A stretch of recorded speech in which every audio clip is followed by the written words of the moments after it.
ఇద్దరు అర్చకులు ప్రాణానికి తెగించి చేసిన సాహసం మీకు తెలుసా? వందల ఏళ్లుగా నీటిలోనే ఉంటున్న కాంచీలోని అత్తివరదర్ ఆలయ రహస్యం ఇది. అత్తి చెక్కతో చేసిన ఈ 9 అడుగుల విష్ణుమూర్తి పూర్వం గుడిలోని మూల విగ్రహం.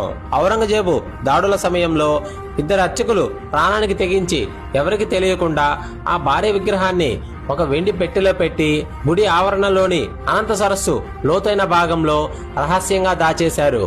పాపం ఆ దాడుల్లో ఆ పూజారులు చనిపోవడంతో రహస్యం నీటి గర్భంలోనే ఉండిపోయింది. దాదాపు 40 ఏళ్ల తర్వాత అక్కడ దేవరాజ పెరుమాళ్ళ కొత్త రాతి విగ్రహాన్ని ప్రతిష్ఠించారు. కానీ ఒకసారి కోనేరులో నీటిని తోడి శుభ్రం చేస్తున్నప్పుడు ఆ వెండి పెట్టె బయటపడింది. తెరిచి చూడగా ఆ అతి చెక్క విగ్రహం చెక్కు చెదరకపోవడం అందరినీ ఆశ్చర్యపరిచింది. ఆ 40 ఏళ్లు స్వయంగా ఆదిశేషుడే ఆ స్వామిని చూసుకున్నాడని, నీటిలో ఉన్నంత కాలం నాగులే స్వామిని పూజిస్తాయని భక్తుల నమ్మకం. అందుకే ప్రతి 40 ఏళ్లకు ఒకసారి స్వామిని బయటకు తీసి 48 రోజులు కోట్లాది భక్తులకు దర్శనమిచ్చాక మళ్ళీ ఆ కోనేరు అడుగు భాగంలోనే భద్రపరుస్తారు. విగ్రహాన్ని కాపాడిన ఆ నాటి పెద్దలు గ్రేట్ కదా ఫ్రెండ్స్. ఈ వీడియో మీకు నచ్చితే ఓం నమో నారాయణాయ అని కామెంట్ చేయండి.